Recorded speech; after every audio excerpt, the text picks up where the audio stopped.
Petwe luvalo andina ndo esante Petwe luvalo andina ndo esante Petwe luvalo andina ndo esante Yo andina ndo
Whoa,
Ndumiso 90 uThixo ongunaphakade uyinqaba yomuntu umthandazo kaMoses umfana kaThixo. Nkosi yami ulikhaya wena kuthi isizukulwane ngesizukulwane kungekazalwa zindaba ungekavelisi imhlaba nazo elimiweyo kususela kwaphakade kude kuse ephakadeni wena unguThixo. Umbuyisela umuntu eluthuleni uthi buyani nyana babantu ngokuba iwaka leminyaka emehlweni akho injengemini yezolo xa idluleyo injengomlindo wasebusuku. Uyabakhukhulisa abalali ngengomso babuye bahlume njengotyani ngomso butyatyamba bubuye buhlume ngokuhla buyasikwa bome ngoba siyaphela ngumsindo wakho sikhwanqiswe bubushushu bakho. Ububeke ubugwenxa bethu phambi kwakho nesibufihleyo ububeka ekukhanyiselweni kobuso bakho ngokuba yonke imihla yethu isangene ngokuphuphuma komsindo wakho.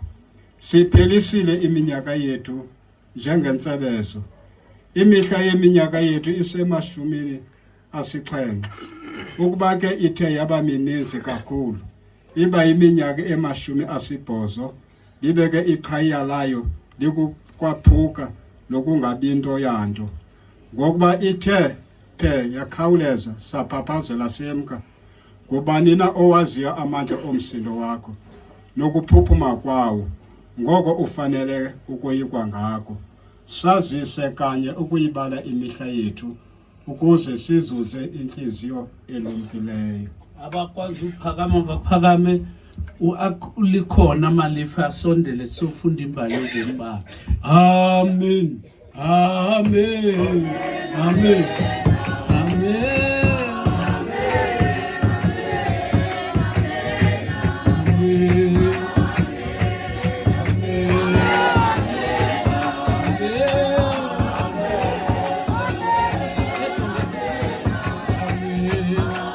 Yes, right.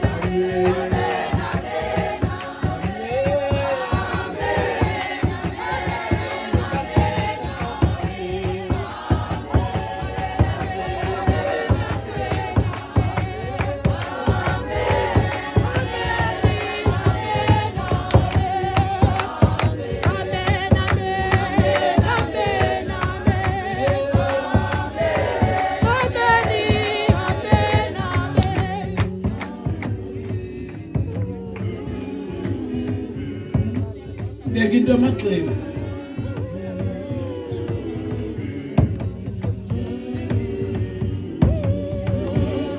Enhloko.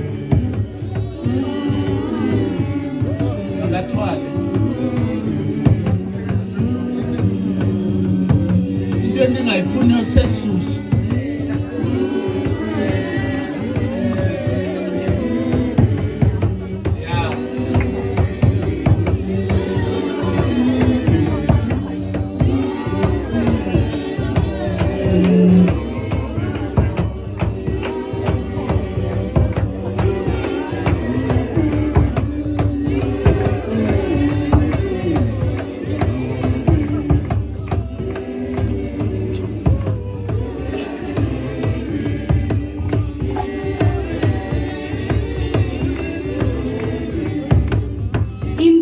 Ngobomi bakhe ukuphuma kwelanga uno-item nogolide malive wazalwa ngomhla we-22 kaDisemba ngonyaka ka-1952 ezalwa ngutata uMoshani nomama uNolungile Luthango abangasekhoyo ezalelwa eMtsheko. Emini maqanda amabanga wakhe aphansi uwenze eGlen Adelaide JSS waza wazimanya ngeqhina lomtshato notata uJongilanga ongasekhoyo. Baze balizwa ngabantwana abathandathu, amantombi amahlanu kunye nomfana omnye. Ukutshona kwelanga usutywe kukufa ngomhla we-19 kaMeyi 2025 ushiya ngasemva udade wabo nomnakwabo, abantwana bakhe abahlanu, abazukulwana bakhe abali12 kunye nesizukulwana esisibhozo. Lala ngoxolo mamgcini, Bhinca, Ulushe, sohlala sikukhumbula.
Isaya 40 wena mzoni ushumayela indaba ezizunguleyo, nyuka uye entabeni ephakamileyo, wena Yerusalemu ushumayela indaba ezizunguleyo, iphakamise ngamandla ilizwi lakho, phakamisa ungoyiki, ithukumize abayuda nangu uThixo wethu.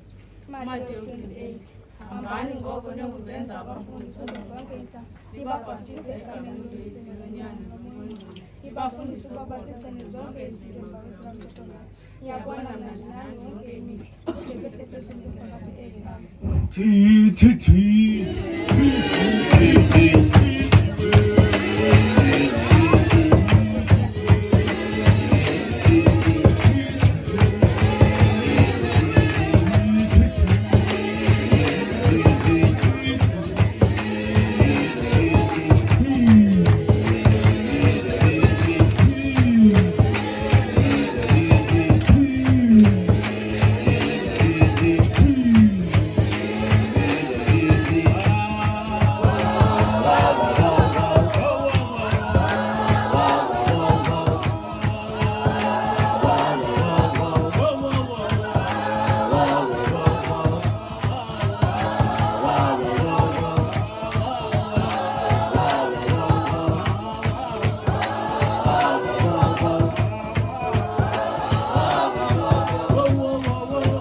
Ngiyakholwa uThixo uyise onamandla onke, umdali wezulu nomhlaba, ekuphela kwakhe yedwa uthando nobabalo nenceba noxolo nokwazi konke, okhoyo ngaxeshanye ezindaweni zonke, ongqonwayo imisebenzi yengalo yakhe ubukho bakhe, ekuphela kwakhe yedwa umphikabantu lwazi.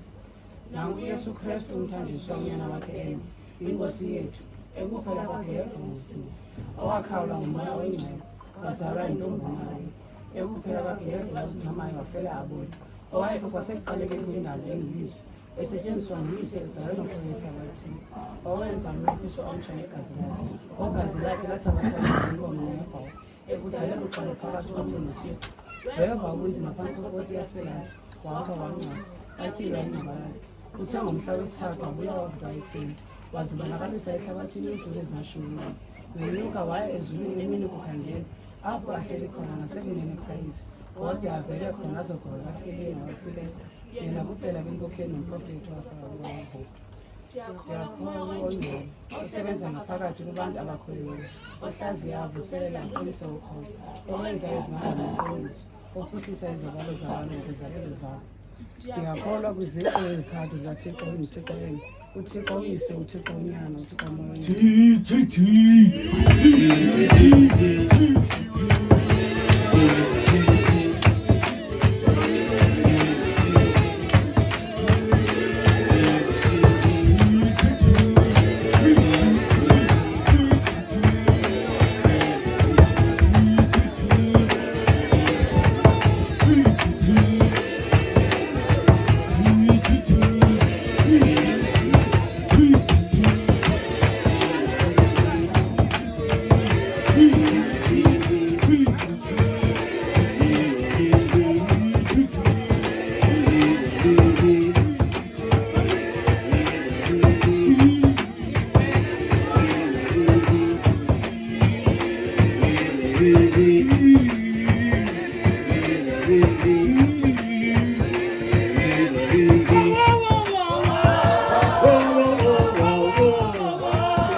Mandiqale ngenkokheli zomthonyama. Ndibulise bonke nezoburhulumente ngegama lenkosi. Omama notata kuzo. Ndibulise inkokheli zakwalizwi zelihlelo namanye amahlelo. Ndibulise ngakumbi umzi wakuzingqondo olapha namhlanje uzokhapha eligorhakazi. Ndibulisa kakhulu ke kwifamily yakhe yakwaMalife, macala onke, abatshana omolokazana, bonke abo bantu ndiyandibulisa. Sibeka igorha namhlanje. Kwahlukile ukhapha ichipa umuntu ogodukayo. Kukho into besithi sisese simine, sibopha umthwalo. Mayibonge inkosi. Kuba sijabulile iphelile itorho ye6 months. Mayibonge inkosi. Sifuna ukuthi ke kwifamily ningenzakala ngoba lo mama ugodukile ngoku. Bawusofika ke ngoku sina 11:30 ixesha. Ndinikwe u12:30. Ndikumlungu ke exesheni. Okanye ndiyinkosi. Kodwa ke ndizawuphazanyiswa likhaya kwizithethi zabo. Kwela xesha lam ukuba nitsale tot 12:30 ndizalifakela ukwenzela uba nam ndibe nalo. Kodwa uba nindishiyele ndizawuphela 12:30 kuba umsebenzi usemkhulu ePanetjip kupha usemkhulu khona. Masithathe ingoma ke sinike uba usofika.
Ya sikhawulezile ke saphakamisa izithethi size ngaphambili zozithathu. Nkosinathi Malife uza kuthethela ikhaya. Umama uManwayi uzothethela esokuhlala. Ukubekho besingabhalwanga uza kuthethela ukukhula. Mabeze ngaphambili.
Amen. Oh mandiqale nje. Ndimino Nkosinathi ndingunkosi ikhondwele lakhe. Sithethele ikhaya. Ndinomyalezo wokuqala enza uqala ngawo. Umyalezo wokuqala endizoqala ngawo apha ekhayeni kufika umphanga ngosendi lapha. Owakwatata uVeli uThufane igama. Ufika ngoku masiphakamise lonto makhanda. Nalo mphanga ufika ngoku. Okwesibini ndifuna ukuyaleza ukuthi itafile abantu abafika abanda kwethu abafuna ushiya ikhandlela kulomzi likhona intombi phanga ngasemva mabakhawuleze bojikela kwelacala. Ndicinga fanele imiyalezo ke ngoku ndigqithile kuyo ndizokwazisa utata losikhokeleyo ukuthi silikhaya silwile umcimbi wexesha. Into eyenzekayo kwizithethi sizikhathile kwiprogram ngenxa yosuku lwangecawe. Abakhozi baxole bonke kwicala layo lentombi zalapha nakwicala lonyana baxola abakhozi bonke akho nomnye uzothetha. Abatshana nabo sibakhathile sibaxole nabo ngenxa yosuku namhlanje sibakhathile. Kubantu abazothetha sibacelile ukuthi umuntu angagqithisi kwimizuzu emibini aye ngempazamo kwesithathu. Yonke ke lonto leyo silikhaya besilungisa kodwa ke apha iphuncuke khona ayiphuculwa ngalikhaya iphuculwe ngulo muntu. Into enza ukuqupha ke ngoku ndingena kuyo kwelikhaya ni kwatata uJongilanga. Utata uJongilanga ozalwa nguZamani. uZamani uzalwa nguAbrain. uAbrain uzalwa nguMalife. Yolonto kuthiwa kwaMalife. uMalife ke yena uzale unyana abane. Uzala uLqande, uzala uYekani, uzala uAbrain, uzala uSiganeko. Ke uJongilanga lo nguluke ukunguka Abrain. Uma abe ulapha ke ngoku kule ndawo singabantu abangaba semachibini. Kukhona ifamily yakhe esemachibini siyilibala. Singabantu abasemachibini. Ngoku ke elapha nje ube lapha ngoba ephansi koba uSiganeko.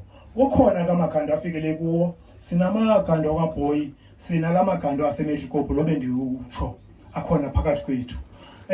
Umama ke yena ke phakathi kwekhaya umanza uthetha ngokonyana. Thina abantwana bakhe ube ngumama kuthi kakhulu. Waphinda ngexesha lokuba kusweleka amadoda wabo wasazi ukuthi singamadoda wekhaya.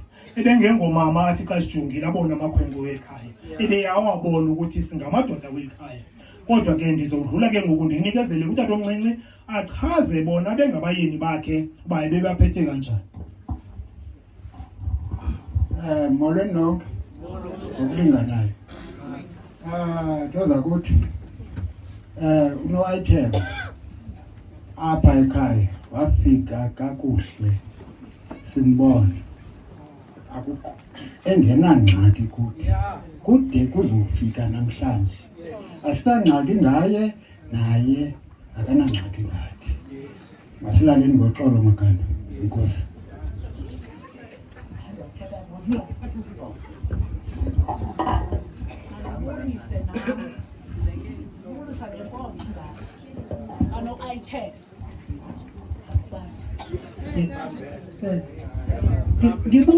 Ndibulise le nkonzo kano-item athe wajoyina kuyo inkonzo katata uBishop uGqodwana esakholwa nguye mhla wafika kule Lady Frey sakholwa nguGqodwana wasigcina wathi uno-item ndaqala ndangena unathi mncinci ndaqala ndangena kule nkonzo ndibona phaa kunosiniya ndathi mandingene kule nkonzo inelokhu ezihlaza wathi uno-item yena kahloniphile yengathina kasigqu yena kahloniphile le nkonzo ndiyayithanda ndathi ke mna masingene unothanda wangena uno-item wathi yo hayi bo ndiyazifuna ilokhu ezihlaza le nto mane ndiyumva andicacelanga ndathi noyise ngawuthengele lo mama ilokhu ezihlaza wazithenga unoyise wanxiba unoyise. Ndiyambulela uno-item ndihleli kamandi kuye ugulele phezu kwam uno-item uthanda wagula uno-item isifo sakhe iswekile uthi ugula ndaye esibhedlele ngoba ndiwumbelelwana ondihleli naye esivelela naye yonke nento ebuhlungu uyavela uno-item. Bendihleli kamandi zange ndiyilwe nono-item nabantwana bakhe nabazukulwana ndithi ndathi Ludwe kanigqithe ngoku nineteksi nganigqithe nisuno-item esibhedlele nigqithe ngonifuna nobogqirha nihamba gqithi nabazogqirha. Uludwe uyibambile imoto wathi makhulu ndimsile komane umsile wabhetela uno-item. Ndiyambulela abazukulwana bakano-item abamolileyo unina ngophi nophinu umntana wentombi akuhoye ihlobo likano-item manqabahle ze ningabatshintshi abantwana benu uwena umntu wasemagandweni ndiyayishinda. Mandithabathele ithuba ndibulise amadoda amakhulu ebandla, ndibulise amadoda okuhlala walapha elalini eMtheba, ndibulise ifemeli yamaGando, ndibulise ifemeli zonke nabantu bonke abakhoyo kule ndawo ngegama elihle igama lenkosi yethu Yesu Kristu Bhotani. Bawam ndinobawo ungabhalwanga njengosolo utshilo. Ndizoma apha ndimela ukukhula kukaNogolide. Ndingena kwizihlangu ezikhulu kuba uNogolide akakhuli nam kodwa uNogolide ukhula phambi kwam. Loo nto yathetha ukuthi xa umuntu ekhula phambi kwakho uyayibona into ayenzayo ngokukhula kwakhe. Ithetha ukuthi loo nto uzawuyazi uba lo mntu ukhule njani. uNogolide ke sele kutshiwo kwiprogram kwathiwa uzalwa nguMoshane nomama uNolungile. Umama uNolungile ke ngumama obelungile kakhulu. Ndiyajonga le ncwadi kaDavide xa ndijonga le ncwadi kwathiwa hayi phaya. Ndiyaqonda uba xa kusithiwa hayi lo mntu uzakhula ngendlela efanelekileyo ngoba unelizwi likaThixo linohayi. Nethi umntu abe nohayi nje loo nto akasakolisi endleleni. Yonke izinto azenzayo zenza kuba ukhokeliswa nguhayi ngaphambili. Ebenaloo nto kuNogolide ibingumntu obethetha nje nasekukhuleni kwakhe ukhule ngenangxaki. Simjonga mna phaa kokwabo ndikhule noZingisile. Khona umfana okuthiwa nguZingisile phaa besikhula sobabini. Loo nto yathetha ukuthi ndiyamazi uNogolide uba ukhule kanjani. Nabazali bakhe yakhe ibingabazali ebemesenza uhayi emntaneni. Sikhuliswe ngabazali ke thina abebemazi uhayi. Kwela cala lasePanatyipu siyakhona uNogolide umzoka ubungaphambili ekhaya. Okwesibini uNogolide ngukanina wam, ndizalwa kunye naye. Yile nto ibangela uba ndimazi uNogolide uba ukhule njani. Ngoba xa ukhula nomntu umazi, uzalana naye, usoloko ulapha ecaleni kwakhe, ufunda into apha kuye uzokwazi ukukhula ngendlela efanelekileyo. Ndifuna ukuthi akananga uNogolide ekukhuleni kwakho kwesingo sithi amen. Kwesi sithuba ke iyawuthi ingoma mayiphakama isiphakamisela abantu babini Zwele Nkosi Ntshweza njengesithethi sasebukhweni alandele ukusivuyile enkantini itributes.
Molweni botata. Molweni nani fundisi. Ane ndizazise kuqala. Apha emshe. Kodwa abaninzi bandazi bandikhulele apha. Kwa ePanatyipu. Kusontombi lo. Yintombi katata omkhulu. Utata walekela utata walentombi. Besithi thina ngusontombi kwesitethi sokhula kodwa ke kwesitethi sasekhaya sasebukhweni. Phaa ebukhweni usontombi zangabuye phaa ekhaya elila ebethwa emagandweni. Kuthe kwakho negama umntu endikhula naye apha nguZingisile. Sithi sawulahamba sifuna umngqusho size edongeni. Kwakuthiwa kusedongeni apha. Usuka kwethu ePanatyipu yathiwa le ndlu usontombi esandukwenda kodwa endele singapha siqonda uba siyafuna ukuya ulanda usontombi ngoba akho mntu wawuphinda asiphekele umngqusho. Phaa kuba ngendlala ke mna utatam wawuhlala nam kuba ngendlala. Nkosi tata ndinandawo.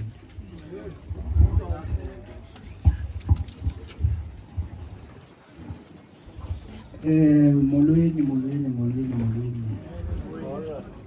Onika. Ukhona unika. Ukhona.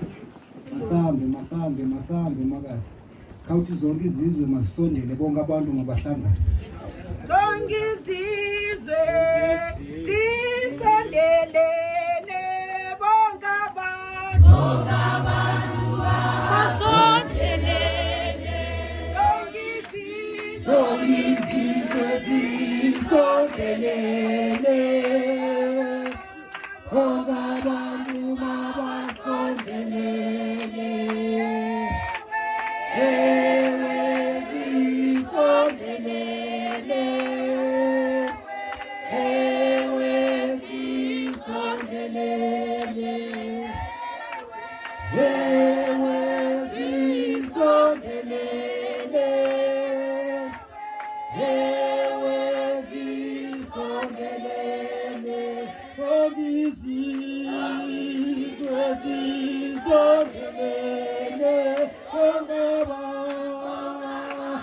mabasondelene zisondelene ongaban mabasondelene ewe zisondelene ewe zisondelene. Enkosi mphathi nkulu zawuxolisa ingxaki sikhule sibaliselwa kuthiwa amakhwenkwe xa besiye etshabeni ukhona utamkhulu wama uba unongxaki kuthiwa bebesithi xa bebheke ngqo etshabeni bavume ingoma babopha uvalo ke ngoku kwenzela into yoba bajongene nempi funeka kungabikho kwenkwi nejuju ke ngoku kujongwene nempi yayikona libophi uvalo ke ngoku baqula amaqulo wabo bawabethe fokabawo bangapha kwabo ngosivuyile lo uthethayo igama ngomnye wabazukulwane bakaSontombi uSisinogolide ndiyalithanda eli gama likaNogolide ibiyiliye lo bhulu umbono ba uGold nyana umuntu onexabiso ndingumzukulwane noko othe ndlundlu kubo uyawuxola umnina wam uLutu bese ndimbona ukufuna uthatha izihlangu zami bengathi nguye othe ndlundlu kanti no ndim othe ndlundlu so uyamxolela umninawe yingako kubhalwe mna phaya umakhulu lo uleli apha zidla zigoduka amadlelo ayingowazo lifikile elo xesha lento kokuba intombi endala igoduke kuba kaloku amadlelo ibingengowabo usikhulisile uNogolide uSontombi esikhulisa singabazukulwane bakhe kangangento kokuba ebesithanda ngokulinganayo sonke kungekho athi ubalulekile lo besibaluleke sonke kuye njengoba ke ebesikhulisa nje ndifunde nto kuye cause ndingumuntu othanda ufunda nto emntwini ndiziyeke zirongo ndithathe ezirayight. Yes. uSontombi into endiyifundileyo kuye ibingumuntu onoqoqosho ethi xa ibiza imali athi yimbasa athi imbasa yonto yokudlala ndiyibone apha kuye ibimbasa yonto yokudlala ebethi njengoba utamkhulu ebekweyelala seRhawutini ePretoria athi xa ethumela utamkhulu emnika i20 cent ebeyiqhawula phakathi le20 cent alungisele into babutyomava kunye nathi enye ayithathe adibane noNakamonika benze laa nto kuthiwa yiqobhasi. Yabona ke ngoku xa esenza iqobhasi eyobetha phaya siyayiqonda ke ngoku into yoba sizawa ngabazukulwane emagandweni ababalulekileyo kakhulu. Bebesithi xa bedibene ngoDisemba sizawumunca mntakabo sizawumunca lizawuhlela xoxo lide lisuke eRhawutini liphethe ibriefcase liphethe ityesi ngalo yinkukhu zilekese yimbasa ngaphakathi athi onika incumile ixoxo lide ndawujonga unondira salikhumbuze yena inganga umphefumlo wakhe angalala ngoxolo uMadiba ithi le xa yesiza athi lungiselela abantwana bakanabisa hey sizawumunca ngapha iyangena ilori igcwele qhu igrosari wena mayonnaise wena tamati sauce hey bazawudibana ngathi bazawudibana ngabezukulwane xa ephuma kuphilekese kwakuthiwa ngamapantsula siyayazi xa kufika uTakamava isuke yahlala kuthi noLudwe sizotya amapantsula lapha esini sizotya imayonnaise lapha esini ithi intombi endala kuba ibinentombi engapha endile ngapha kwaJola emanqabashini ithi uNompelo makathunyelwe izazohlula izinto ithumele noNompelo lezi yazipha kuNompelo zezam noluntu uyayiqonda uMakipa akahoyanga into zamayonezi uzitshela umphokoqo namasi uzithandela amasi sizawubuya noludwe ugqiba kwethu apha sizayithatha ngoDisemba siyoyibamba ngoJanuwari sizawubona uba kuyashokoxeka sihlapha izawusenzela isikhaftini intombi endala ikhathazeki yilondo sizawuphatha izikhaftina zethu noludwe sihlapha xa sihlapha sigqithapha ekhaya khulu sizawufika umkhozi phanantsika uyaphuma ubheka esibhedlela athi nabo abantwana bomntanam uya kwababhaka bethu uzawufumana la magwinya besiwaphakelwe nguno-item athathe akamunce naye ubheka esibhedlela ibe yinto emnandi leyo kumnandi nakuluthi noludwe senjenjeya indlela yethu ibhalele kwezamayonezi bezinye phaya sifike sithi Nompelo silambile asilambanga sihluthi kha sifuna ubajonga ngoba ayityanga nezanto bezithunyelwe ngusontombi phaya athi wawuthi umphokoqo kona sithi asifuna umphokoqo thina sifuna amagqudu ke i-2 kg ka bethenga i-2 kg thina sifumana imilenze noludwe sitya amagqudu asiyityeni indawo sitya amagqudu senzela pheka irice sizobona imayonezi zikasontombi uba zikhona na abazityanga hayi nyani shem uba ebe ngumuntu osithandayo uzawapheka la magqudu nenantsika ichiphume imayonezi sijongane nomntakwethu sithi hayi zisekhona zizasibamba ke ngokweziya till February eziyabe ziphaya ndifundeke eloqoqosho kuye ndadeske ngokubamba kweliqoqosho lakhe ndathi i2 centanyana endinayo ndayigcina kwatsho kwavela uMakalulu wavela uMakalulu ndathini nazi imfundiso zikaNogolide uvelile uMakalulu ndaqokelela uTamkhulu ndathi Tamkhulu ndine 5 rand apha yemani ndiphandlwe intombi ethile yasedophu kani ndiyele phaya ngale 5 rand ke ndijonga ayinawuthengana hayi yathenga i5 rand ndathi nazi imfundiso zikaNogolide uba ungumzukulwane wasemagandweni lala ngoxolo ufeke usela amanzi uyabona uba ungumzukulwane emagandweni ubaluleka kakhulu ufunda into ezininzi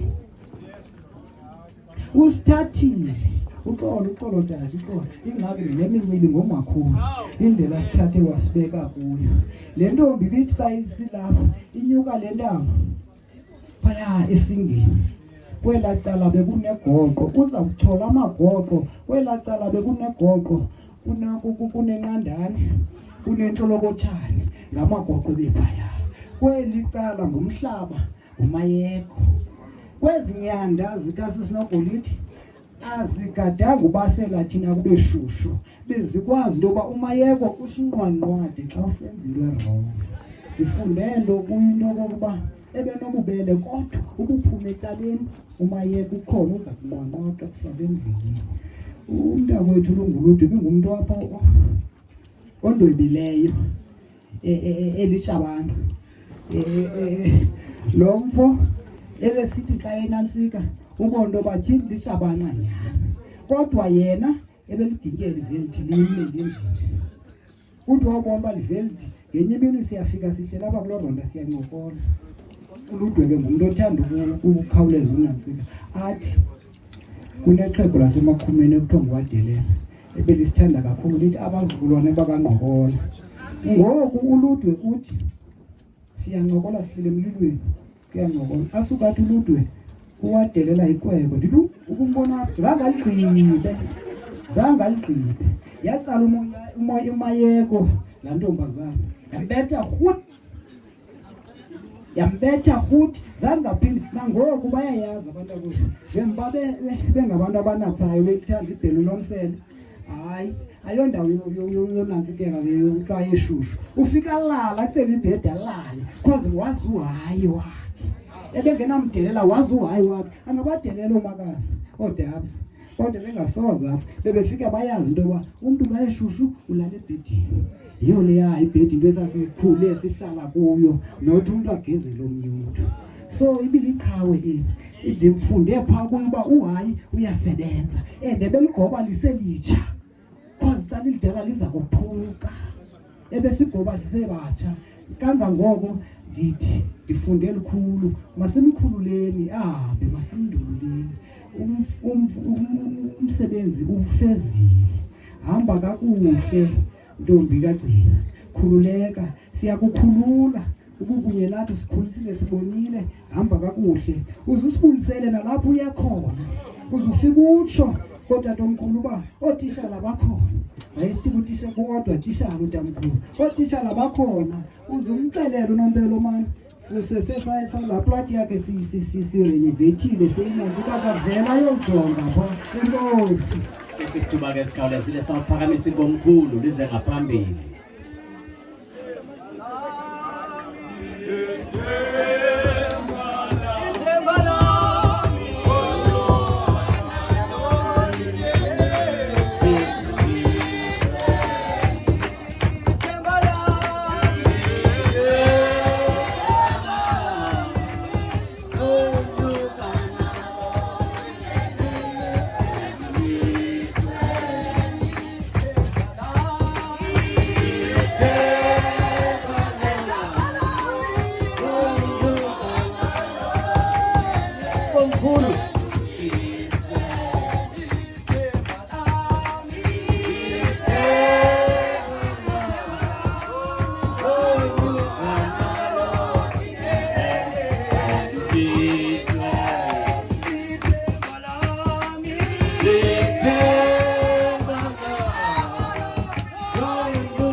Mandibulise kuye wonke umuntu olapha kule nkundla yamagando. Nonke ndinidibanisa ngexesha elinye ndithi molweni. Ndizawuthethela ikomkhulu. Ndizawubacela ke abantu abangotata siphakameni umzuzwana sikhahleleni inkosi. Nosizwe. Nosizwe. Ndazi igama lalo mfana. Masihlaleni phansi. Andazi igama lalo mfana uyinkosi ngoba kaloku usanda ubekwa yena kakaziswa ukuthi unobangela. Singabahlali lodwa mandithethe. ndibhude ngixesha ndithanda ukubhuda nxa ndithetha. Ndizawuthetha ngumama uno-item. Umama wethu lo apha ekuhlaleni. Kwinkundla akukho nanye inkundla endike ndava kuthiwa uye kuyo. Nanjengokuba siyazi ukuba inkundla yokuqala ekungenwa kuyo apha ekuhlaleni kuqalwa kwabhodi. Na kubonakala uba umuntu uxakile efemelini ngoba iqala efemelini ingxoxo xa ikhona. Akayenzanga ke loo nto umama kangaye kwabhodi. Nanjengokuba abantu bekhaya bebethethe kamandi ngaye. Nam ke akukho nto ndizawuphuma ecaleni ngaye ndimxoke. Ngaba ndilixoki xa ndinokuyenza loo nto. Umama ubelungile lo, incwadi zonke zekomkhulu ziklini ngaye. Enkosi mandingawenzi imade. Kwesi sithuba sawuphakamisa imibutho yonke ize ngaphambili. Asizilungiselele uJesu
manje ndithabathela ithuba ndibulise abantu abalapha. Ifamily zonke ezilapha. Abantu basemtheko bonke. Abavangeli abafundisi ngegama lenkosi uYesu. Amen. Ndimele umbutho walapha elalini, umbutho okuhlala. Umbutho walapha kwizinqondo. Umbutho owaqalwa ngabantu abadala abangasekhoyo ngoku. Kwathi kwangena nathi kulombutho. Siphakathi ke kulombutho, umbutho wethu ngumasizakhe. Umuntu ke uzakha ngokwakhe. Ukuze ayazi ngomhla wokugqibela uzamnceda lo mbutho ngoba awusoze kusetyenza umbutho ungekho. Otsotsi ke bathi xa bethetha bathi abana kuzombela ingoma bephila. Kodwa lo ngcwaba liyanceda ngoba kwakuxakeke endlini kuyabuzwa ukuba kuzawuthwanina. Unogolide ke akanayo loo nto. Kodwa ulapha phakathi kwethu embuthweni. Ungena sikulo mbutho. Embuthweni ke zimbini into ezenziwa abazalwane. Kuyaxoxwa embuthweni. Embuthweni kubhatala imali. Kuba xa ungayibhatala imali asizukwazi ukungcwaba ngoba imali akuyikhuphi. Umuntu okhupha imali nguye umuntu ozangcwatywa. Siyajonga encwadini embutho uba unjani encwadini yombutho. Ebesebenza ke lo mama embuthweni. Nethi umuntu angabikho umuntu omnye embuthweni asivi kamnandi ngoba nethi ilungu lethu lingabikho siva kabuhlungu kuba sifuna uba sisosalako siyabuyela embuthweni siyaxoxa embuthweni akuhlalwa nje embuthweni ndifuna ukuthi bantwana belikhaya sebangasuki kule nkonzo bebeyiphethe sebangayeki umbutho waseshedini singena esedini apho singena khona sebaye esedini xa singena nge-10 singena nge-10 enyangeni bantwana belikhaya zeningayeki le nkonzo yalo mbutho kamasizakhe kumasizakhe umbutho wethu enkosi kakhulu mandibonise kokuqala xa kuvuthula ukumbethe kwendilize ecacathu silapha singumbutho uma siphathisana emagcina ndifikele kwezingwevu ndivela ngapha eGauteng ndiphoswe khona kodwa ndoyama ke kwezingwevu unogolide eligama lithi nogolide siya sambona koba makofakwa phaya ebhenki emalini ngoba igold imali akuthathwa nje ke umuntu ofakwa emalini uyajongwa ngoba nemali iyaxokiswa kuqala iqale yamdaka phofu phaya ezimayini akhange sibe nangxaki mama uMalife ndizawuthi nabantwana bakhe ubasebenzele kukuba ukuyeka umbutho wamagcina kodwa umbutho wamagcina ubasebenzele andizuthi ukuba besilapha kuba ke ndoyika amaphara kodwa ke yathi imali ihlala phaya ethethe zidonkini nangosi sifikele ithapha kulesibini sikhangelana nedonki enkosi kwesi sithuba ke sawuphakamisa uba umongameli uma awunje ke sithethe senkonzo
Mandibulise kwinkokeli zonke zembaba ezilapha ndingazicalanga ndiwanqawuleqa amaxesha.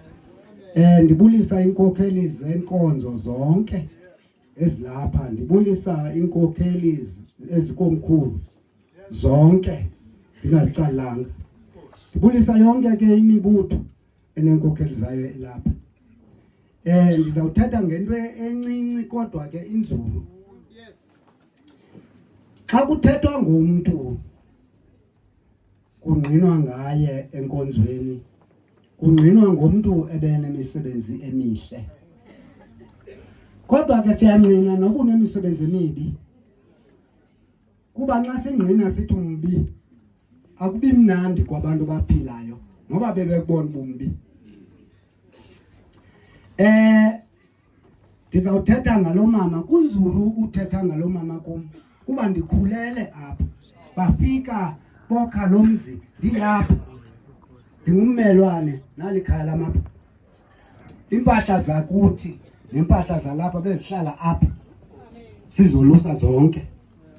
So ndimazi kakhulu lo mama, not kancinci, nabantwana bakhe ndibazi kakhulu, bafumane ndikhona ndilapha. Ibingumntu olula lo. Kukho into ekhangelwayo ngabantu abangayifumaniyo endingayazi uba iyazifumaneke nini. Xa ukholiwe awumkhangeli uThixo.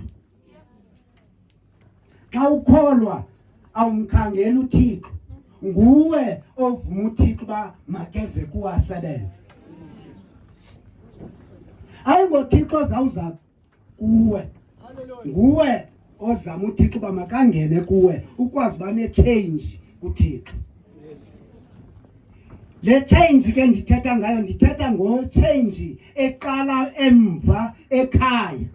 Uba uphosakele phaya ekhayeni sozibe khona i-change. Uzawuhlala nasenkonzweni ungumntu ozintlaba zahlukayo. Ngoba kangufumane uthoba phaya ekhaya. Ukwindawo ke endifuna ukuyiveza nje, yonke le mihla xa kuthethwa, thetha ngencwadi ka-Exodus 20, imithetho 10, kodwa abantu bayatsiba kulaa mithetho. Laa mithetho abantu bayatsiba kuyo, futhi bangenzi into zilungile. Babafama inkolo okanye isesinxibeni. Inkolo kusebenza kwakho enkonzweni. Lo mama sithetha ngaye ke ndithetha ngomntu ongangenanga walilitye elisinda enkonzweni. Ebengaphenduli njengoba sibancinci kuye, ebengaphenduli nxa uthetha. Ebezama uyiqondisisa kakuhle into futhi ebeyenza into efanele uba mayenziwe enkonzweni. Akanxibelanga apha lo mama. Uyonxibela kwiconference yayiseKapa kwiminyaka engaphambili. Uyile George. Wabuya waya kwipasiki bisele enantsikeni eNaisna. Ebekhona apha lo mama. Ibingengomthwalo. Uzothi wawuhlala phansi, wahlala ngelixesha agulayo, ehlaliswa impilo. Eyibika phofu angcambaze aye enkonzweni kodwa ayibika impilo yakhe. Lo mama ke ebelula kakhulu enkonzweni. Futhi kwizinto ekuthiwa ziyakhutshwa enkonzweni ebede abuze uba yeyiphi imali endingayikhuphanga. Adathi mandixelelwe. Bakhona abantu abangazikhuphi imali, abangayazi uba imali iyasetyenziswa enkonzweni. Kodwa yena akukho nenye into endithi ebengayikhuphi. Ngexesha sehleli phansi ebeyibuza uba yeyiphi into eyenziwa enkonzweni imali ezikhutshwayo.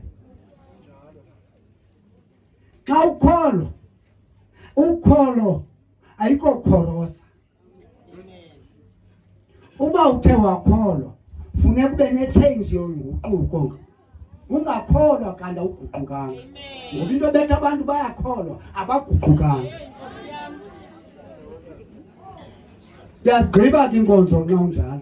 kuba umbona uThixo uba usebenza njani, ngoba uThixo usebenza kuwe soze umnikwe ngomnye umuntu. Wawukholwa uyaguquka uthi ube ngumuntu okholweyo. Ikholo libonakala phi? Libonakala emisebenzini. Ebenjalo ke lo mama, ebenjalo futhi ebethobekile, ingumuntu oyibuzayo into right enkonzweni kangabe nzima. Kukho abantu abanzima enkonzweni, umuntu uyazingenela enkonzweni kodwa athi ungena kwakhe kanti uzowujonga ukuba ndikhokelwa njani, ithini into. Bengenzi loo nto ke lo mama, ebezazi iinkokheli zakhe. Asiqala usebenza ke ngaye nomama kungcwatywe ile nkonzo, ecelele inkonzo lo mama futhi yasebenza inkonzo, wayibulela futhi kakhulu. Ndithuthi ke ibingumuntu lo, andithi ibingumuntu nje, ibingumuntu obambekayo. Bakhona abantu abangabambekiyo, uba ngathi uzama umbamba ubone uba lo mntu naxa ekholiwe inxibile impahla enkonzo kodwa akabambeki. Uyingcwele uyingcwele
Suka kule ndawo uyambona umuntu omaziyo umuntu, uyambona umuntu omfanisayo umuntu.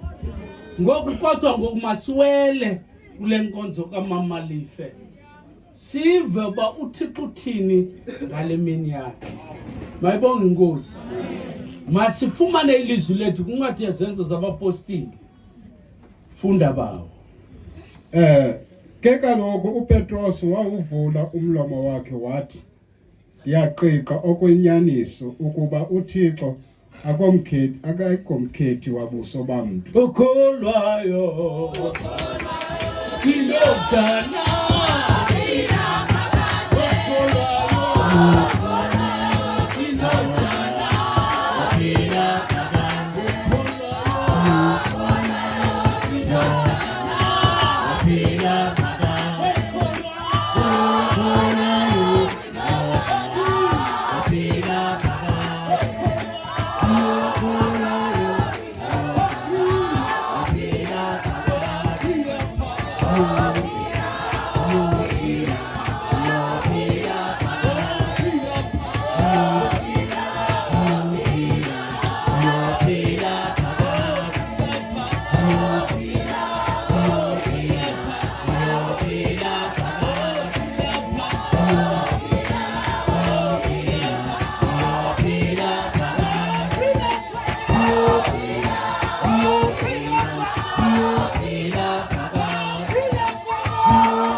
uThixo lo akamkhethi wabuso baba.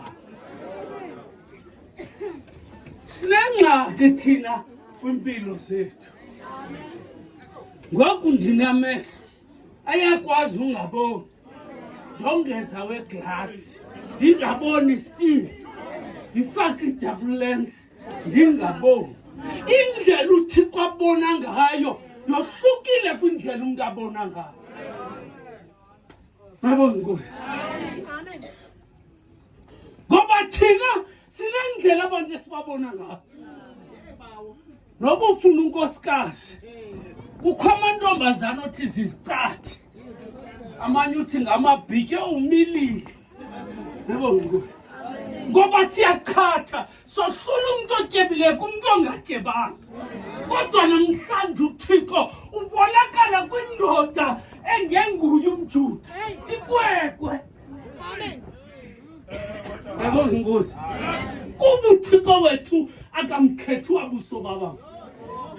Lento ibangela bakohluka indlela esithetha ngayo nesibona ngayo ivela kuSamuel awufike endlini efuna ukumkani. Mayibongo. Kwavela amadoda amilile isigansonto athamba andimnyulanga. Uthi baphelele lunyane wakho wathi uThixo jonga ngenye indlela ngaphandle kwekwekwana. uThixo ufuna lo muntu ngento amenzi into. Mabongo. Siphelile ngabantu abathi bangabazalwa.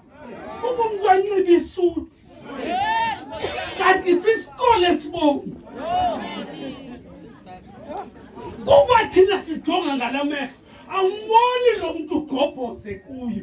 Silibale uthi umbhali ngamateyu okungena kwenzeka ngomuntu kuyenzeka ngoThixo. La muntu ngento kulo uThixo anyule yena. Namhlanje ndifuna uzibeke ezikalini kumeko kuyo le kanye phansi wonke umuntu uthanda uba phezulu.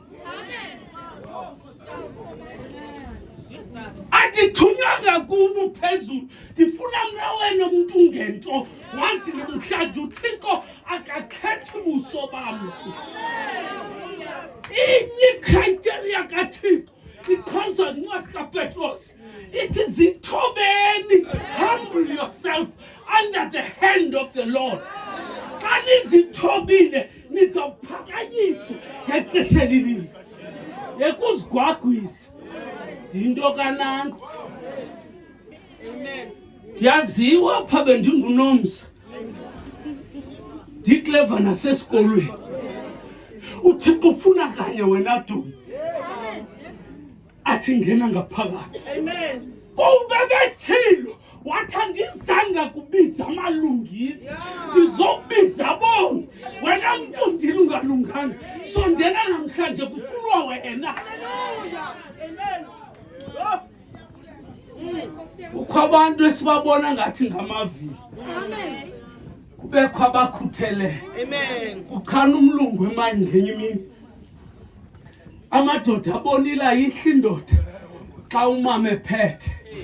Mayibona ukuthi naxa iliwele mane sithi dinamawele kuthiwa ayisunyuka iba kusafesi sukwehla.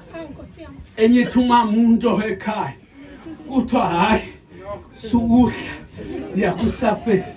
Kodwa nature yethu siyabaka. Mayibona ukuthi kwacabanga akekho umuntu oyemgodini zonke zinamawele. Ngamawele ezinye zimithisile. Uthi umlungu ezimawelewele bezimithisileyo phansi emgodini. Namhlanje noba intoni isiphako naso uyafunwa kokwenu. Mayibona ukuthi kukho abanye abantu bezingoma hayi izitho zami zihle nongqondwana. Amen. Mayibona uThixo ufuna kanye wena nongqondwana. Into ufuna kuyenza ufuna kujingo konjinjana oh sike.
Wena ayibona inkosi ngoba ayikho into oyenza ungakodwa ukuthi right. La mina amangila sole lapho kuthiwa umakha lo mfana Nobunjalo yithi ndiphakathi kwamadabi kodwa ndiza kuwe ndiphakathi kwamadabi. Phakathi kwamadabi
ayonda unxilela le baba Nkosi uthi angiselanga wona ngimfazi lobunzima nobunjalo uThixo uyakubiza uthi zani nina nonke nibulale ekhaya nisindwa imithwalo yakuyifumanela ukuphumla imiphefumulo yethu uyasheka namhlanje uyathanda. Baba Nkosi yayazi apha likhona isela legusha ngoba siyasokola phekapha oko sathumela impahla ayizali le yakho yekamntakwenu lizalayo. Nkosi yile nto kufuneka ihode uthathe kazali igusha otherwise waphela lisela legusha. Nkosi kodwa nobulisela uThixo uyakwamkela. Nkosi uThixo akakhathwa imbonakalo yethu ngoba ujonga umphakathi wenhliziyo yakho namhlanje kwingqako kuyo. Sondela bakhona nabangathethiyo apha enhlanganisweni kuthi uyikwedini kaBhaqo suka utatakho akayondo elalini kujonga nomhla phezulu afuna ukubona solapha kuyabuzwa ngubani uyise nethi ungaziwa awuthethi kodwa ndifuna izikhathi indoda ikhona indoda ekuthiwa nguXelesha yayifuna uba sisibongo wathi kuba ibithanda ihafu yayiyeka i4 years yonke abantu besithi tyhini ulungile lo mfana hanga usibongo. Bayibona Nkosi usungazikhathi wenza into ethethwa nguPawulos athi mjongeni into zakhe zisuke zantsha usisidalwa esitsha. Bambeko uXelesha ngale mini unxiba isuti yataka ihafu kule pokotho ingaphakathi ndifumene lento bendiyifuna xa ndiza kuyeka uzungashiyeki ngaphandle. Mayibonga Nkosi xa ihamba inqwelo kaMamalifa khawuzuzeke nawo athi umbhali ngemini yokufa kakumkani Uziya.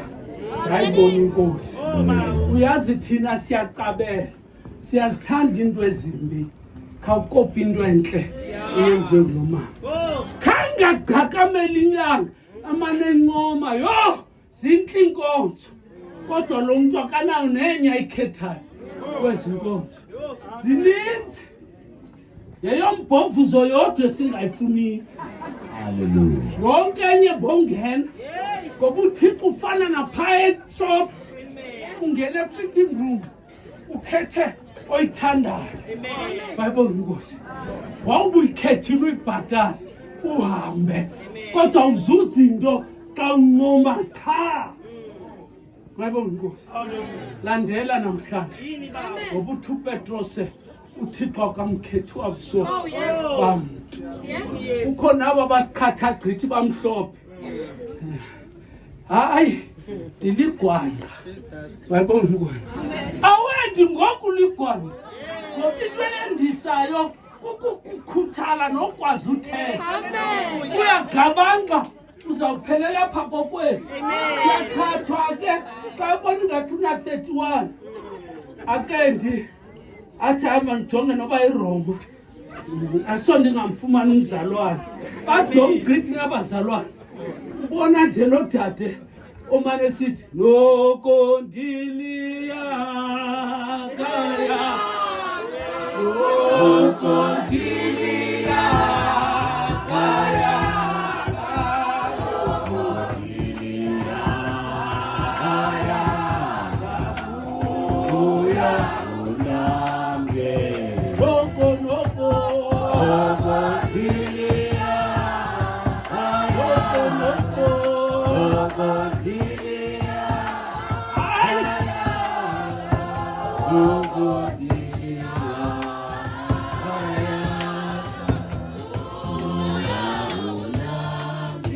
akazibuze behleniphi engendi nje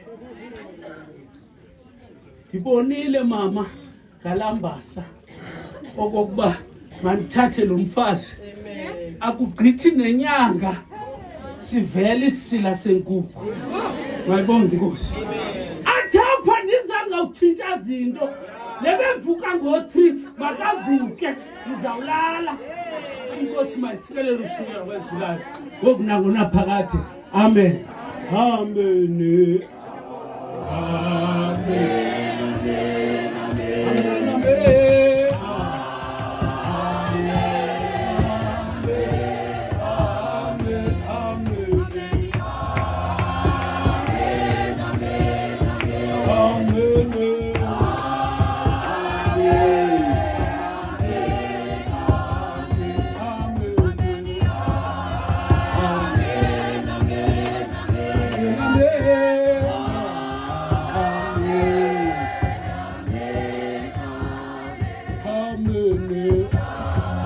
Amen, amen, amen.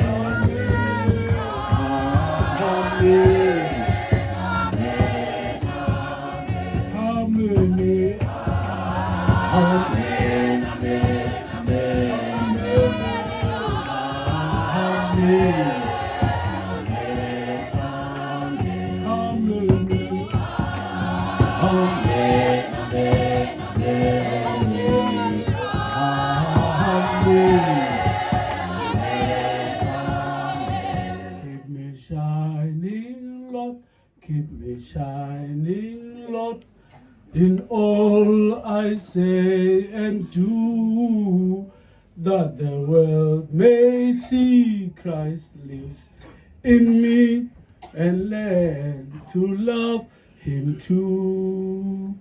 Keep me shining, oh Lord, in all I say, in all I say and do, that the world may see Christ lives in me.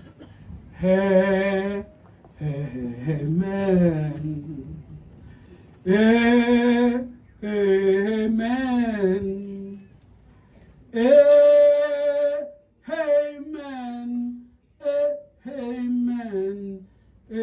Amen. See the baby wrapped in the manger. On Christmas morning. Hallelujah. Hallelujah. In the temple. Talking to the elders. They marvel at His wisdom. Hallelujah. Hallelujah.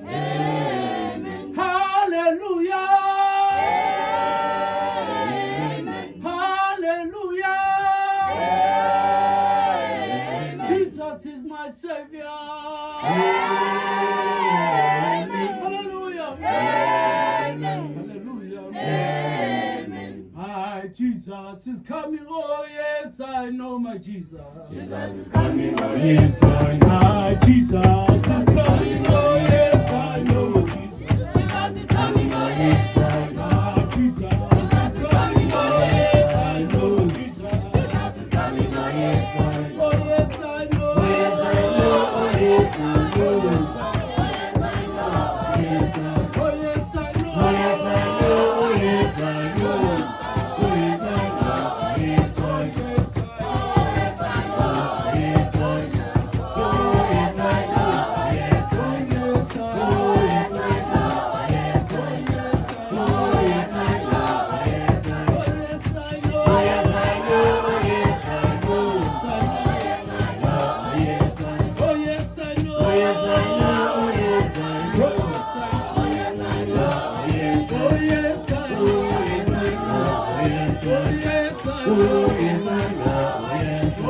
know.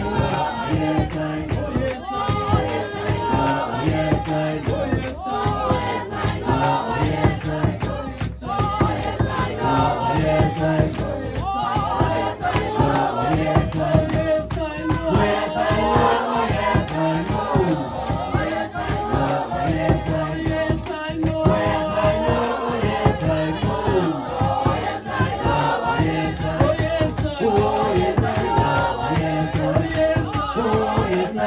yes, I know. Oh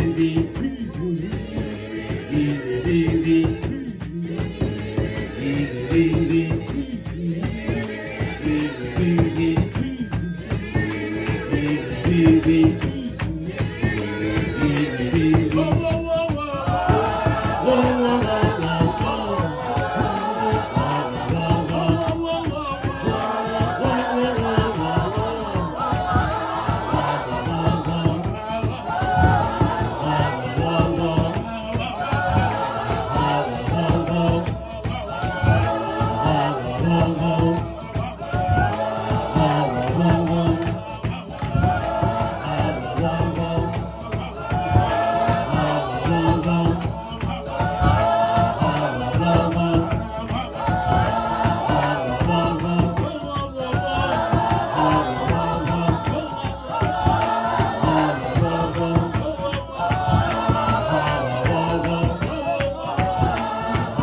know, oh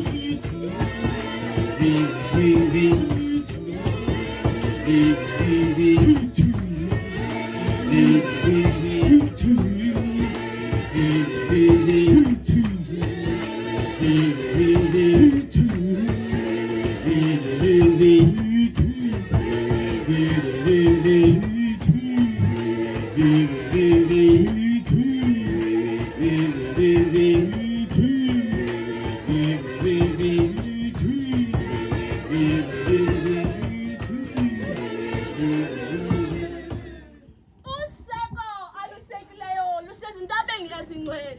Amasango eziyoni uyawavuthana ngaphezulu kweminquba yonke kaYakobi. Uthetha into ezizukileyo ngawe mzikaThixo. ORahabi noBhabheli ndakubakhangelela kwelabandaziyo. Nalo lamafilisti nelasetile kunye lakwaKhushi bazalela khona. Ngokusindiselwe kwiZiyoni kuya kuthiwa lo nalo uzalele kuyo. Abe nosenyangweni elizinzisa. Uyakubala ekuzibhaleni izinsi athi abaya bazalele khona baze bevuma beqamba besithi yonke imithombo yami kuwo.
Kwesi sithuba yathi ingoma mayiphakama isiphakamisele isithethi sokubulela yena ngiba umbuyiselo Malife.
Amen. Oma uqale mina ndije uthe manje izokuthi kubantu bebenikele izinto zizofika izinto zabantu umyalezo wabantu abasuka eKapa ifikile lo myalezo wabo uzwele inkosi Ntshweza fikile lo myalezo wakhe uMabhulwane Duda fikile lo myalezo wakhe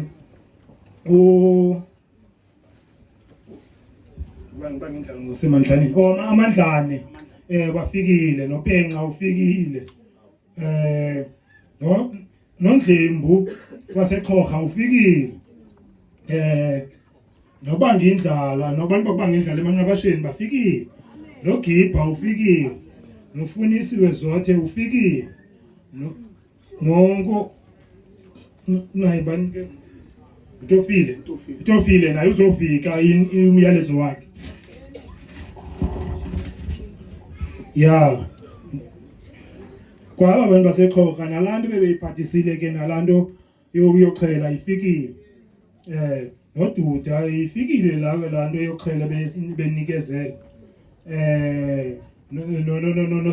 nosajini ipolisi eLomalife ifikile lanto well captain no Nantsika nomama noWinners ifikile no kanti ke noloyiso neyakhe izofika sesixhelile ndicinga fanele ke ongekafiki into yakhe apha asirhwece pha ingathi kanti ijike endleleni funeka nje sizofika zonke bazobulelwa ke ngutata mncinci bazobulelwa ndim kodwa uba wena uthi akakubulela uyazi ba uyayazi ba sendikubulele ngenhliziyo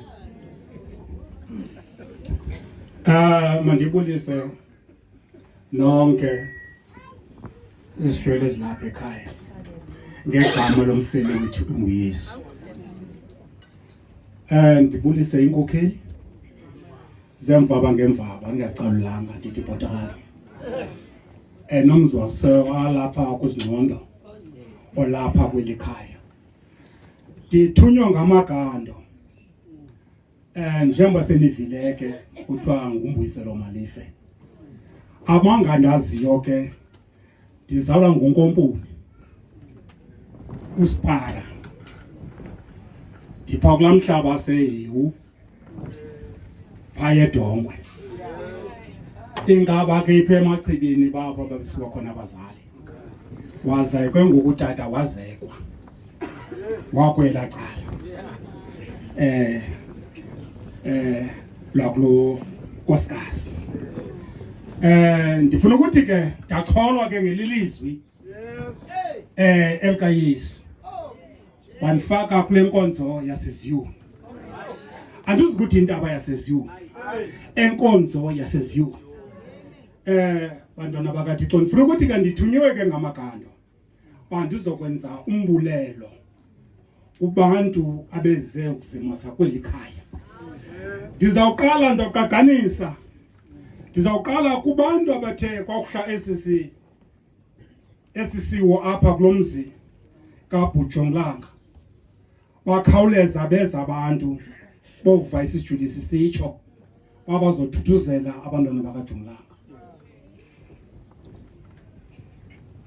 beza bethontelana abantu ngokuthontelana kwabo nabo ke nomakoti bonke bezokwenza ikofu benzela aba bantu beze apha kweli khaya bayabulelwa apha kwaMalife ndize ke ngoku kubembi klamzi wakhe wokugqibela abangabizwayo abantu ZTLB kuthi nokuba kume kangakanani na kodwa kuzofikelela kulaa ndawo ufanele ukufikelele kuyo ndithi bantwana bakuthi ningadinwa nomelele ngoba sizokuhamba ngokuhamba le nto iza kwenzeka nokuzalwa komuntu asizalwa ngeminenye nokuhamba kwethu kodwa kuthi sohamba ngolo hlobo. Ningadinwa, ningalindeli ukubizwa. Kuba ndiyazi musa nibizwa, niyazi bakufanele bangenza intoni na. Sithi enkosi kweli khaya. Sizothi ke nenkonzo kwemamane zingena kweli khaya. Zizofaka umthandazo. Zizoduduza aba bantwana. Kweli khaya sithi enkosi. Ningadinwe nenze njalo nakulini. Niyabulela kweli khaya. Ndizawuza ke kubantu kokufika lemini yomntu makobekwa kumzi wakho ogqibela. Inkosikazi kaBhuti usisi bancama into zabo. Baqonda mabazomvalelisa kule nkonzo yakhe ogqibela. Sababulela kwabantwana. Abasuka kwindawo ngendawo eMakapa, eMarhawutini. Ndiva kukhona nabaseXhorha abendake ndasebenza kakhulu kwele cala. Balapha. Siyababulela abantu abo. Bathi bafuna umbona apha bekwe khona umuntu wabo. Sithi enkosi kweli khaya. Ndize kwinkonzo ke. Bangabandibele inkosi komntwana wabo zombani unanzeka.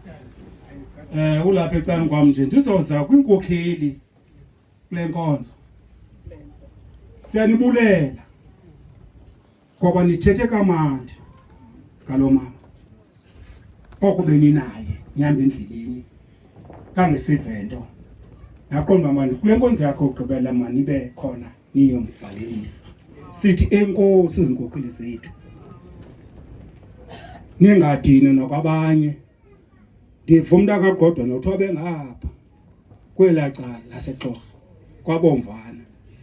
Uthixo mntanam akubabale inkokheli yam bishop yam. Akubabale, akunike amandla ngakumbi. Ubantu bakaThixo obolusi. Athu Yesu kuPetros. Petros yolusa izimvu zakho.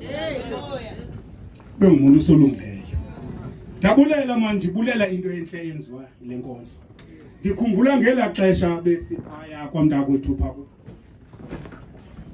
Kwakusoleke umntana wakhe. Ayiliqaqobana nje. Kodwa ngondibona hey kaGqodwa niyasebenza. Akondisele. Ndifuna ukuthi ke maKristu nibambane ngolo hlobo. Sizaya emadlakeni ngoku. Ukubeka kodupha ningasihlambi izandla pha esitepini. Lize apha ekhaya nizobona ba kunisizawuthini na apha ekhaya sile family. Size apha so. Ndizocela ke ngoku abantu banemoto. Lo mgonyelo nomnitshi do. Sisebenzisa nini?